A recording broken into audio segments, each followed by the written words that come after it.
सवाल ये कर रहे हैं कि अभी ऐसा हो रहा है कि जितने भी डॉक्टर अपना हॉस्पिटल बनाते हैं, तो वो अपने हॉस्पिटल के तहत एक मेडिकल भी रखते हैं। वो मेडिकल वाला उन्हीं की दवाएँ रखने और बेचने का पाबंद है। अब होता ये है कि डॉक्टर वो मेडिकल जब देते हैं तो हेवी डिपॉज़िट पर देते हैं और जो लोग उस मेडिकल को लेते भी हैं, तो वो इस लालच में कि हमारे पास लगे-बंधे ग्राहक आएँगे और हमें हर ग्राहक के इंतज़ार की ज़रूरत नहीं पड़ेगी। तो इस लालच में बहुत से मेडिकल वाले उस डॉक्टर के हॉस्पिटल में अपने लिए मेडिकल ले लेते हैं। डॉक्टर उसमें ये करता है कि एक तो उनसे डिपॉज़िट बहुत ज़्यादा लेता है और दूसरा ये कि जो किराया होता है उसमें कमी नहीं करता।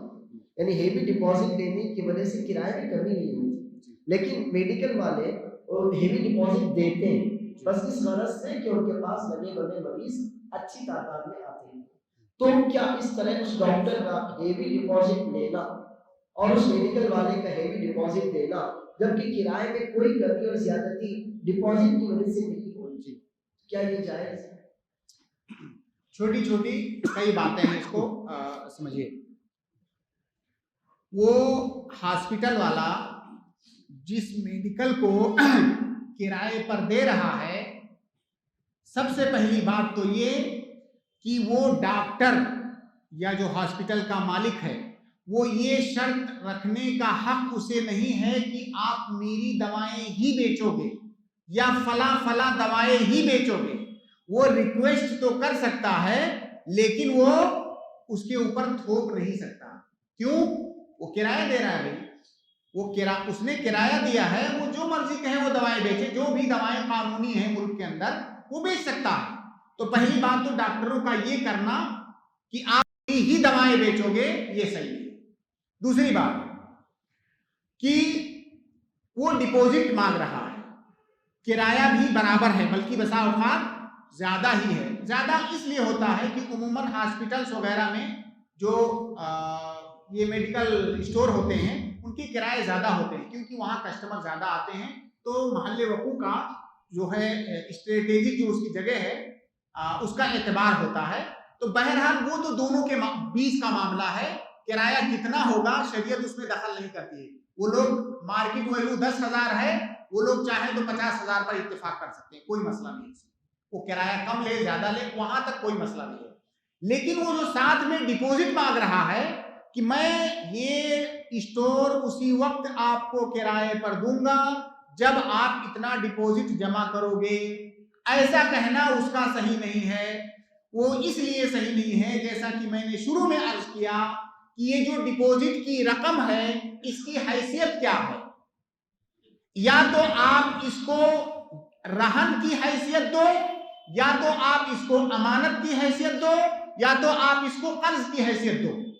अगर आप रहन की हैसियत दो तो ये ऐसा कहना सही नहीं होगा, क्योंकि रहन में तो वो उसमें कुछ खुर्द बुर्द नहीं कर सकता। जबकि डॉक्टर, वो हॉस्पिटल वाला जो पैसा लेगा डिपॉजिट में, क्या उसको ऐसे बंद रखे रहेगा? बंद रखे नहीं रहेगा। जबकि उसको जरूरी है कि उसमें कोई भी खुर्द बुर्द, कोई तसर्रुफ उसमें ना करे। गोया कि अगर हम उसको रहन कह रहे हैं तो हमारा रहन कहना सही नहीं, वो रहन नहीं हुआ, गोया कुछ और हुआ। अब कुछ और क्या हुआ? थोड़ी देर के लिए कुछ लोग ये कह सकते हैं कि वो बतौर अमानत है।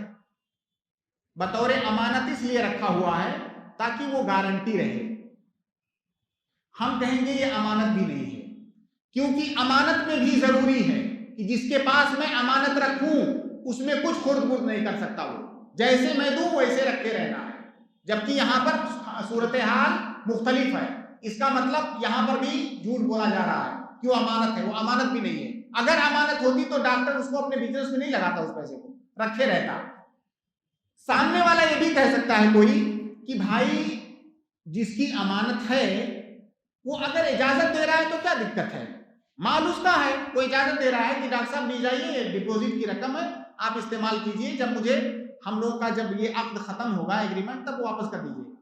तो यहां पर मैं ये कहूंगा कि कायदा है फुकहा के यहां कि जब अमानत को इस्तेमाल करने की इजाजत साहिब अमानत दे दे तो वो अमानत नहीं रह जाती है, वो कर्ज बन जाती है।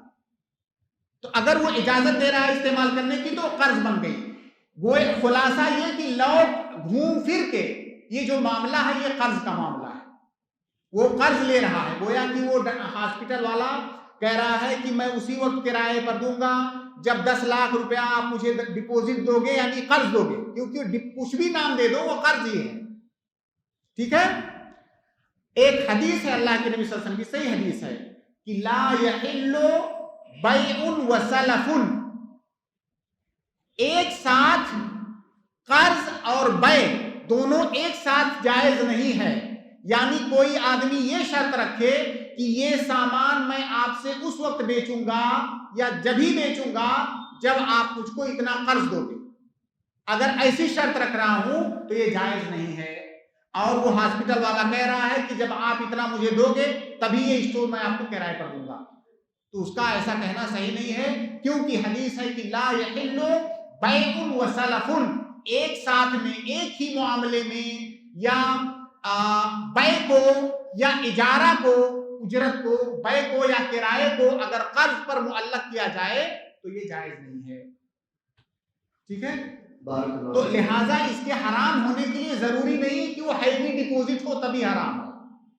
अगर वो आम डिपॉजिट है और वो शर्त रखा जा रहा है बाकायदा कि मैं उसी वक्त ये घर आपको किराए पर दूंगा जब आप इतना मेरे पास रखोगे, अगर वो कह रहा है, अगर वो उसको लिफाफे में बंद करके लाकर में रखता है तब मसला नहीं है, जब, लेकिन ऐसा होता नहीं है, कहीं नहीं होता है, ये सिर्फ कहने की बात है।